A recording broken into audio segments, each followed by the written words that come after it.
तो draw structure of any inorganic molecule पिछली class में अपने बात की थी। अब बात करेंगे, इसी को प्रोसीड करेंगे।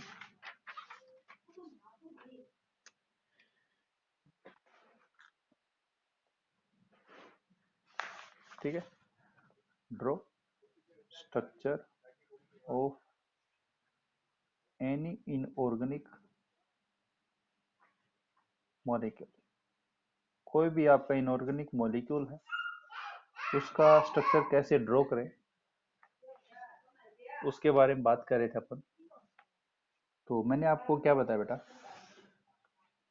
जैसे आपके पास है अमोनिया, ठीक है, NH3 अमोनिया को बोलते हैं। ठीक है, तो सबसे पहले इसमें रूल क्या था कि सेंटर एटम को सिलेक्ट करना है, और सेंटर एटम कौन सा होता है आपका यहाँ पे, जिसकी इलेक्ट्रोनेगेटिविटी कम होती है। ठीक है, और इसमें एक्सेप्शन एक हाइड्रोजन और एक फ्लोरीन था, जो कि सेंटर एटम में कभी भी यूज नहीं होते। इसका मतलब अमोनिया के अंदर सेंटर एटम आपका नाइट्रोजन है। दूसरा क्या बताया कि जो सेंटर एटम है उसके अंदर वैलेंस इलेक्ट्रॉन कितने हैं। तो नाइट्रोजन के अंदर वैलेंस इलेक्ट्रॉन कितने हैं, 5 होते हैं। फिर मैंने ये बताया कि अगर ये आपका चार्ज स्पीसीज है, इसके ऊपर चार्ज है, तो पॉजिटिव चार्ज है तो उतने इलेक्ट्रॉन लॉस कर दोगे। तो नेगेटिव चार्ज है आपके मॉलिक्यूल के ऊपर, तो आप क्या करोगे, उतने ही गेन कर दोगे उसको वैलेंस इलेक्ट्रॉन के अंदर। 5 ही हैं। हाइड्रोजन 3 है आपके यहाँ पे, तीनों आपके मोनोवेलेंट होते हैं। मतलब हाइड्रोजन जो होता है मोनोवेलेंट नेचर का होता है, तो एक हाइड्रोजन को बॉन्ड बनाने के लिए एक इलेक्ट्रॉन की जरूरत पड़ती है। तो 3 हाइड्रोजन को 3 पड़ेगी। तो यहाँ पे हमें क्या करना पड़ेगा, 3 इलेक्ट्रॉन को अनपेयर्ड करना पड़ेगा। तो ये 3 अनपेयर्ड इलेक्ट्रॉन है, उससे क्या करेगा, हाइड्रोजन जुड़ जाएगा, जाके जुड़ जाएगा। तो ये जो बॉन्ड बने हैं वो आपके क्या है, सिग्मा बॉन्ड है। और ये जो बना है वो आपका क्या है, यहाँ पे एस है, फिर आपकी पी, फिर पी और फिर पी, क्योंकि एस के अंदर ऑर्बिटल एक ही होती है। पी जो सबसेल होती है उसके अंदर ऑर्बिटल 3 होती हैं, और डी सबसेल जो होती है उसके अंदर ऑर्बिटल 5 होती है। तो इसकी हाइब्रिडाइजेशन क्या है, आपकी sp3 है। sp3 की जियोमेट्री होती है टेट्राहेड्रल। जितने सिग्मा बॉन्ड होते हैं उतने ही बॉन्ड पेयर होते हैं आपके। तो बॉन्ड पेयर 3 है, और यहाँ पे ये जो एक तरीके से आपका पेयर है, ये पेयर आपका क्या है, लोन पेयर होता है। तो यहाँ पे पेयर कितना हो गया, 1 है, तो लोन पेयर कितने हो गया आपके, 1 हो गया। अब अमोनिया का स्ट्रक्चर बनाना है, तो सबसे पहले जो भी sp3 है आपकी हाइब्रिडाइजेशन है, उसकी जो रेगुलर जियोमेट्री है वो बना लो। टेट्राहेड्रल है, उसका रेगुलर जियोमेट्री कुछ ऐसी बनेगी। ठीक है, एक लोन पेयर है, एक लोन पेयर को हम इसके टॉप पे लगा देते हैं, और ये इसका क्या बन गया, यहाँ पे स्ट्रक्चर बन गया। और स्ट्रक्चर का नाम क्या है, इस स्ट्रक्चर को बोलते क्या है, ये तो स्ट्रक्चर कर दिया आपने। अब यहाँ पे इसके स्ट्रक्चर को फाइंड आउट करना है, तो हम क्या करते हैं कि इसके लोन पेयर को क्या कर लेते हैं, ऑक्यूपाई कर लेते हैं। और जब आप यहाँ पे खड़े होके देखते हो इसको सामने से, तो आपको क्या दिखता है, पिरामिड टाइप का दिखता है। तो इसी को बोलते हैं पिरामिडल। इसी को क्या बोलते हैं बेटा, पिरामिडल बोलते हैं। ठीक है, तो ये आपका क्या हो गया, पिरामिडल स्ट्रक्चर हो गया। इसी तरह से आपका वाटर था। सेंटर एटम कौन है, ऑक्सीजन है। वैलेंस इलेक्ट्रॉन कितने, 6 हैं। हाइड्रोजन 2 है, वन पेयर 2 कर दिए, उसके साथ हाइड्रोजन जोड़ दिया। ये आपका S हो गया, ये P हो गया। ये पूरे पेयर पे होंगे, ये आपका P है और ये भी P है। तो हाइब्रिडाइजेशन क्या होगी, sp3, और यहाँ पे टेट्राहेड्रल की रेगुलर जियोमेट्री होगी। सबसे पहले जो रेगुलर जियोमेट्री है वो बनाएंगे, और जो लोन पेयर है वो लोन पेयर हमें क्या करने हैं, 2 लोन पेयर अपने पास, ये 2 लोन पेयर ही हैं। तो लोन पेयर कितने हैं, 2। बॉन्ड पेयर कितने हैं, 2, क्योंकि दोनों क्या है आपके सिग्मा बॉन्ड है।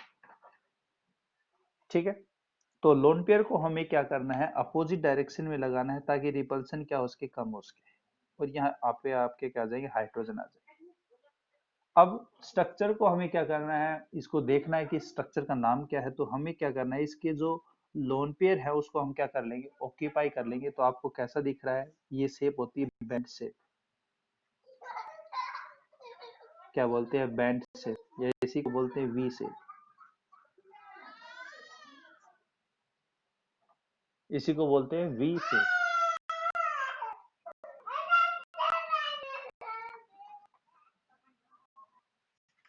ठीक,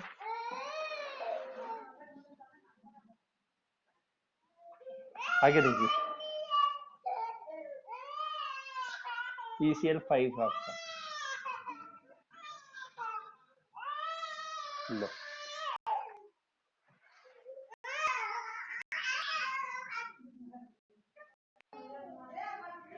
ठीक है। देखिए PCl5 को कैसे ड्रॉ करेंगे। PCl5 में सेंटर एटम क्या है, फॉस्फोरस और क्लोरीन। क्लोरीन की इलेक्ट्रोनेगेटिविटी ज्यादा है, ठीक है, क्योंकि एक ही पीरियड के है, और पीरियड कौन सा इनका, थर्ड पीरियड है, ठीक है। पीरियड रखोगे तो आपका पहले सोडियम आता है, फिर मैग्नीशियम आता है, फिर एल्यूमिनियम, फिर सिलिकॉन, फिर फॉस्फोरस, फिर सल्फर, फिर क्लोरीन, फिर आपका आर्गन आता है। तो हमें पता है कि जो पीरियड में हम जाते हैं तो इस साइड आपकी इलेक्ट्रोनेगेटिविटी क्या होती है, बढ़ती है। तो ये क्लोरीन है और ये आपका फॉस्फोरस है।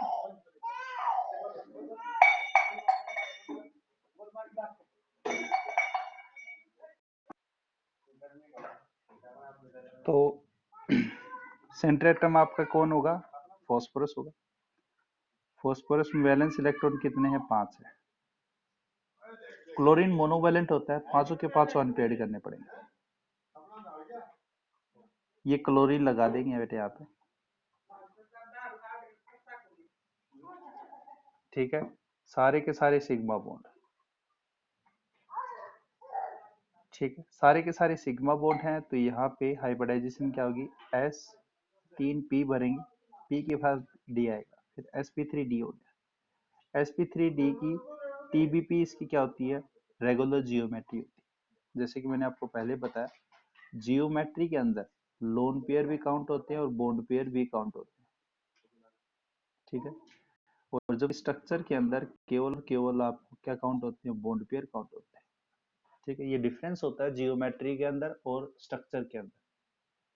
तो sp3d जो है वो टीबीपी है, ट्राइगोनल बाय पिरामिडल है। ये आपका फॉस्फोरस है, उसके अंदर 2 बॉन्ड आपके बड़े होते हैं और 3 बॉन्ड आपके छोटे होते हैं। मैंने आपके जैसे कि पहले बताया, टीबीपी में 2 बॉन्ड जो है वो बड़े हैं, एक्सियल बॉन्ड है, ये आपके क्या है, एक्सियल बॉन्ड है।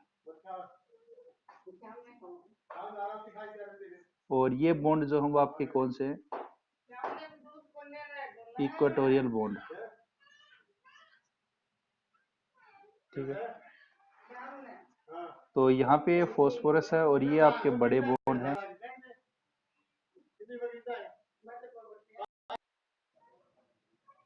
ठीक है। तो क्लोरीन आपके क्या होंगे बेटा, यहाँ पे लगा दी जाएंगे। इसको क्या बोलेंगे, टीबीपी बोलेंगे, ट्राइगोनल बाइपिरामिडल। अगर आपके पास एक लोन पेयर हो या फिर आपके पास पाई बॉन्ड हो, क्योंकि दोनों की नेचर जो होती है वो एक जैसी होती है, तो उसको हम टीबीपी में क्या करेंगे, ये आपको कोई सेंटर एटम होगा, उसमें पहला लोन पेयर यहाँ पे लगाएंगे, या पाई बॉन्ड है तो यहाँ पे लगाएंगे टीबीपी में, ठीक है। अगर आपके पास 2 लोन पेयर हैं या पाई बॉन्ड, टीबीपी की बता रहा हूँ बेटा,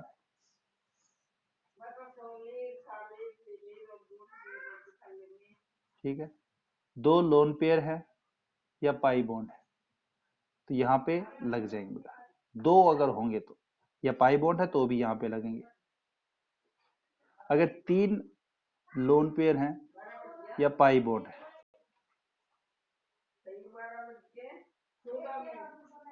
तो यहाँ पे ये आपका हो जाएगा, ठीक है। मतलब कुल मिला के बाद बेटा क्या है कि जो आपका टीबीपी होता है उसके अंदर जो पाई बॉन्ड है या लोन पेयर होते हैं वो सबसे पहले आपके कौन सी पोजीशन को ऑक्यूपाई करते हैं? इक्वेटोरियल पोजीशन को ऑक्यूपाई करते हैं।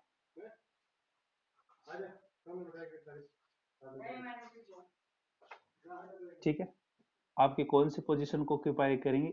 इक्वेटोरियल पोजीशन को ऑक्यूपाई करेंगे।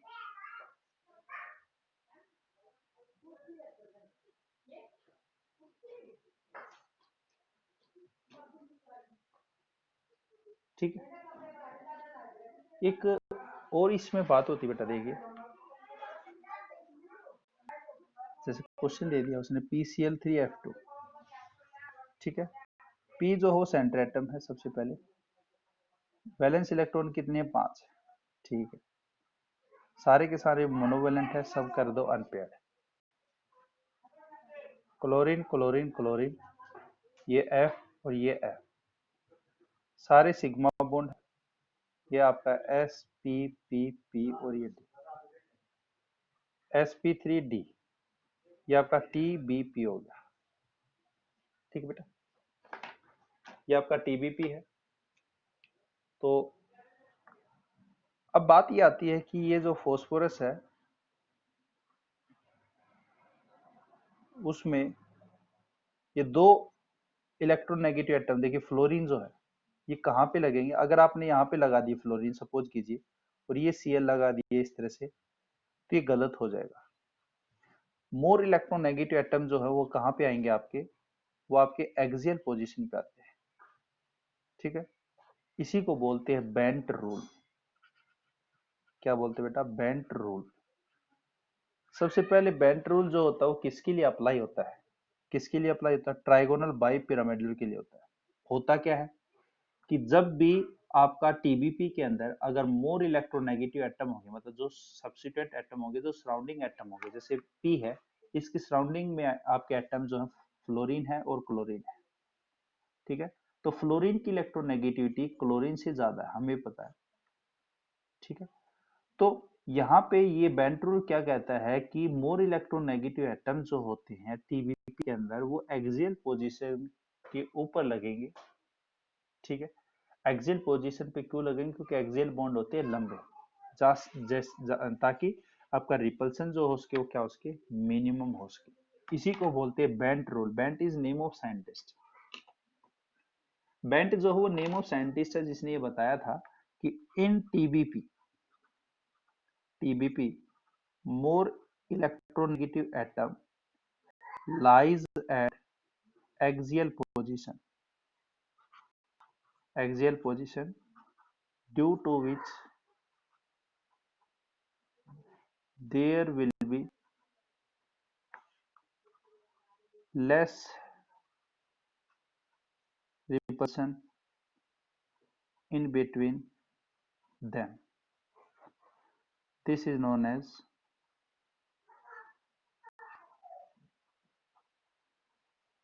इसी को बोलते हैं बेंट रूल। ठीक है बेटा, तो बेंट रूल के अनुसार जो मोर इलेक्ट्रोनेगेटिव एटम जैसे फ्लोरीन है और ये भी आपका फ्लोरीन है, तो ये कहाँ पे आएंगे? आपके एक्सियल पोजीशन पे आएंगे। इन्हीं को हम क्या बोलते हैं? एक्सियल बॉन्ड बोलते हैं। ठीक है, और जो यहाँ पे लगे हुए हैं आपके एटम, उनको क्या बोलते हैं? एक्सियल पोजीशन बोलते हैं। ठीक है, टीबीपी में यह थोड़ा सा आपको विशेष ध्यान रखना है, टीबीपी केवल जो होता है, मतलब बेंट रूल जो है वो टीबीपी के लिए ही अप्लाई होता है।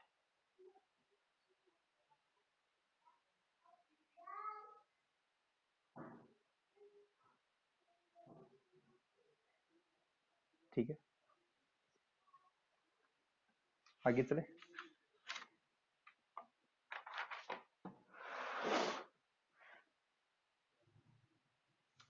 अब है SF-X6।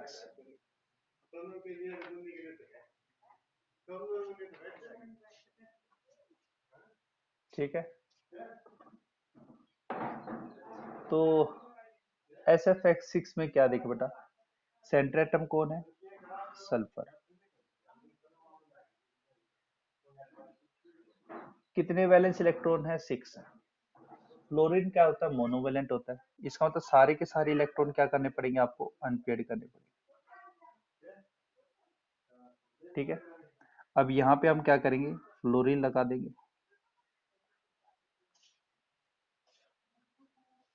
सारे के सारे क्या है सिग्मा बॉन्ड। ये आपका एस, फिर पी कितने बनेंगे 3, डी कितनी है 2, अगर और होते तो और बढ़ जाता। ठीक है, तो ये आपका क्या हो गया sp3d2। sp3d2 की कहते हैं ऑक्टाहेड्रल। ऑक्टाहेड्रल मतलब ये आपका s, ये इस तरह से आपका क्या बनेगा ऑक्टाहेड्रल बनेगा।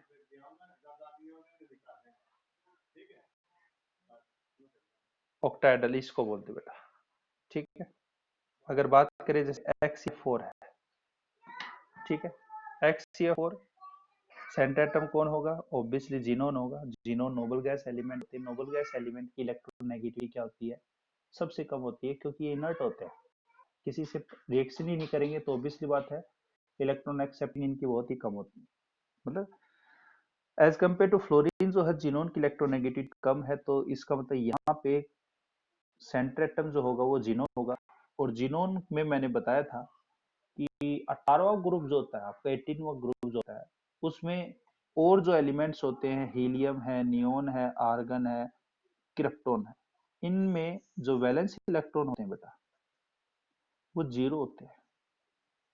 ये आपके कोई भी कंपाउंड शो नहीं करते, पर साइंटिस्ट ने जब रिसेंटली यहाँ पे पता किया कि जीनोम जो होता है वो कंपाउंड शो करता है। कंपाउंड शो करेगा तो इसका मतलब ये वैलेंस इलेक्ट्रॉन तो शो करेगा, क्योंकि वो रिएक्शन में पार्टिसिपेट करेगा, कुछ लेके तो जाएगा अपने साथ। तो जीनोन जो होता है उसके पास यहाँ पे वैलेंस इलेक्ट्रॉन कितने होंगे आपके 8 होंगे, क्योंकि ग्रुप 17 में वैलेंस इलेक्ट्रॉन कितने हैं 7 है, तो ग्रुप 18 में जीनोन में ऑब्वियसली क्या होगा आपका यहाँ पे 8 होंगे। और जो बचे हुए हैं वो आपके क्या होते हैं, नॉन रिएक्टिव होते हैं आपके, मतलब इनर्ट नेचर के होते हैं। तो जीनोन जो हो आपके अगर कंपाउंड शो कर रहा है तो इसका मतलब यहाँ पे उसके पास वैलेंस इलेक्ट्रॉन कितने हैं 8 है। अब फ्लोरीन बचे हैं आपके पास। फ्लोरीन हमें पता है मोनोवेलेंट होते हैं 4, तो हमें क्या करना है 4 इलेक्ट्रॉन को अनपेड करना है। 4 को अनपेड करना है तो यहाँ पे ये 4 कर दिए।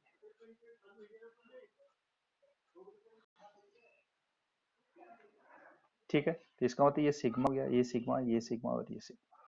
तो बॉन्ड पेयर कितने बेटा आपके यहाँ पे 4 है। लोन पेयर कितने हैं, ये लोन पेयर हो गए, तो लोन पेयर कितने हो गए 2 हो गए। 4 और 2 6, 6 मतलब sp3d2, 3 2 5 और एक यहाँ पे हो जाएगा तो 6, ये टोटल कितने होगी 6 होगी। तो sp3d की जियोमेट्री क्या होती है, ऑक्टाहेड्रल होती है या ना। तो ऑक्टाहेड्रल होता है, तो इसका मतलब यहाँ पे जीनोन है, ऑक्टाहेड्रल बनाओ सबसे पहले तो। ठीक है, 2 लोन पेयर अपने पास इसमें, आपके यहाँ पे कितने लोन पेयर हैं, 2 लोन पेयर। तो 2 लोन पेयर है, तो लोन पेयर को हमेशा अपोजिट डायरेक्शन में लगाते हैं। ये आपका अपोजिट डायरेक्शन में हो गया, ये आपके लोन पेयर यहाँ पे लग गए, बचे हुए आपके क्या फ्लोरीन, तो ये आपके फ्लोरीन लग गए। ठीक है, अब लोन पेयर को ढक दो तो इसका जो स्ट्रक्चर होगा कैसा होगा, स्क्वायर प्लेनर होता है। कैसा होता है, स्क्वायर प्लेनर होता है। जैसे इसको समझने के लिए ऐसे समझिए कि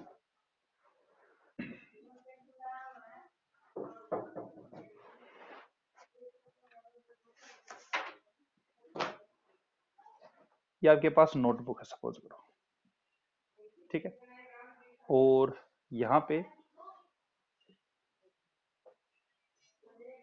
ये नोटबुक है, और यहाँ पे ये एटम लगे हुए कॉर्नर पे। ठीक है, कॉर्नर पे एटम है बेटा। अगर एक एटम ऊपर हो, ये होता है आपकी कॉपी जो है वो है स्क्वायर प्लेनर। अगर एक ऊपर रखा हो, देखिए ये सेंटर एटम है, अगर ये चीज है, सबसे पहले इसको क्या बोला, स्क्वायर प्लेनर। अगर एक एटम ऊपर है इसके, इस कॉपी के ऊपर जस्ट ऊपर मान लो या नीचे मान लो, एक ऊपर मान, एक ऊपर है, तो ये आपका हो गया स्क्वायर। और आगे से आप देखोगे तो ये इस एटम को जोड़ के देखो बेटा, तो यहाँ पे आपको क्या दिखाएगा, ये पिरामिडल दिखाएगा, तो स्क्वायर पिरामिडल बोलते हैं। और अगर ये नीचे भी एटम हो, ठीक है, तो एक एटम ऊपर भी है और एक नीचे भी है, तो इसको बोलते हैं ऑक्टाहेड्रल। ऑक्टाहेड्रल को ही स्क्वायर बाई पिरामिडल भी बोलते हैं बेटा, ठीक है। ये कुछ ऐसा है, मैं इसको ऐसे दिखाऊंगा, ये आपका कॉपी है और एक इसके नीचे है जस्ट, इस तरह से आपका जो बनेगा वो आपका क्या होगा, ऑक्टाहेड्रल होगा, जिसको स्क्वायर बाई पिरामिडल बोलेंगे, ठीक। तो ये ध्यान में रखना आपको, स्क्वायर प्लेनर कब होगा, स्क्वायर पिरामिडल कौन सा होगा, स्क्वायर बाई पिरामिडल कौन सा होगा। एक्सीओएफ है, जैसे सपोज करो इसका स्ट्रक्चर बनाते हैं। सबसे पहले सेंटर एटम देखना, सेंटर एटम है जीनोन, वैलेंस इलेक्ट्रॉन कितने हैं, 8।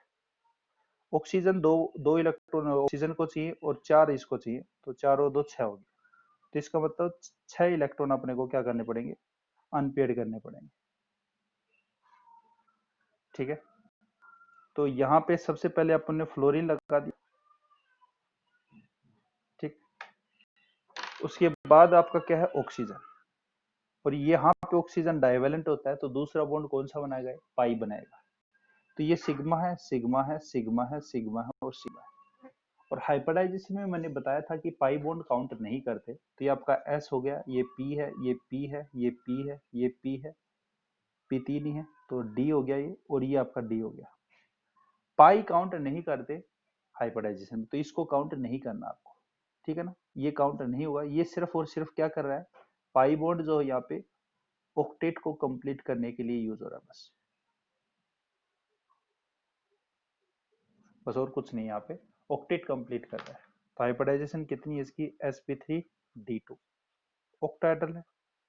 सबसे पहले ऑक्टाहेड्रल बना दो, लो, अब एक तो लोन पेयर है, तो एक लोन पेयर ऊपर, और एक पाई बॉन्ड है, तो पाई बॉन्ड जस्ट अपोजिट लगा दो, तो ये आपका क्या बन जाएगा, यहाँ पे स्ट्रक्चर बन जाएगा। किताबों में इसको ऐसे भी दिखा देते हैं कि ये जीनोन है, इसके ऊपर पाई बॉन्ड वाला ऊपर दिखा देते हैं, बात एक ही, कोई दिक्कत की बात नहीं है। और ये लोन पेयर हो गया, इसी को क्या बोलते हैं, स्क्वायर, अभी बताया था। एक ऊपर है, कॉपी के ऊपर एक पेन होगा, तो उसको बोलते हैं पिरामिडल, ये आपका स्क्वायर पिरामिडल है, ठीक है। ये एक आपको इतना हिंट दे दिया, इस अब इसकी प्रैक्टिस जितना करोगे आप, उतना आपसे क्वेश्चन प्रैक्टिस में आएंगे। और एक वीडियो मैंने बना भी रखी बेटा इससे पहले, आप अगर देखोगे प्लेलिस्ट में जाके देखना, और प्लेलिस्ट में मैं आज डाल भी दूंगा आपके केमिकल बॉन्डिंग में, नहीं तो आप संडे स्पेशल क्लास में जाके देखना, उसमें संडे स्पेशल क्लास में आपको मिलेगी वो trick to find out, trick to draw structure of any inorganic molecule. तो इसमें यही चीज बता रखी है, उसमें मैंने कम से कम 100 मॉलिक्यूल का स्ट्रक्चर कम से कम ड्रॉ करके आपको बता रखे हैं, जो एग्जाम में आपके पूछे जाते हैं। तो ये क्वेश्चन आज आज याद कर लो तैयार आप, या आप जैसे कंपटीशन में जाते हो तब, क्योंकि क्वेश्चन आपको रैंडमली पूछेगा, XeOF4 में बॉन्ड पेयर कितने, लोन पेयर कितना, स्ट्रक्चर क्या है, जियोमेट्री क्या है, रैंडमली। ये क्वेश्चन बहुत पॉपुलर क्वेश्चन है, ये मान लीजिए अभी तैयार कर लो, या आप जब भी कंपटीशन में बैठोगे तब तैयार कर लेना, तैयार तो करने पड़ेंगे आपको, क्योंकि इससे क्वेश्चन पूछे जाते हैं बेटा, ठीक है। वो वीडियो मैंने कम से कम 1.5 घंटे की बना रखी है, आप उसको आज देख लो और कल देख लो, प्रैक्टिस हो जाएगी आपकी, क्योंकि उसमें क्वेश्चन मैंने करा रखे हैं कम से कम 100-150 क्वेश्चन के आसपास है उसमें। तो एक बार आप जाके उसको देखिए, संडे स्पेशल के क्लास के नाम से उसमें प्लेलिस्ट में जाओगे ना आप, तो उसमें trick to draw structure of any inorganic molecule के नाम से मिलेगा आपको, ठीक है। उसमें सारे मॉलिक्यूल हैं, और जितना प्रैक्टिस कर सको आप उतनी प्रैक्टिस बेटा आप करो, ठीक है। आज के लिए इतना ही, और नेक्स्ट क्लास में बात करेंगे अपन एमओटी, मोलिकुलर ऑर्बिटल थ्योरी के बारे में।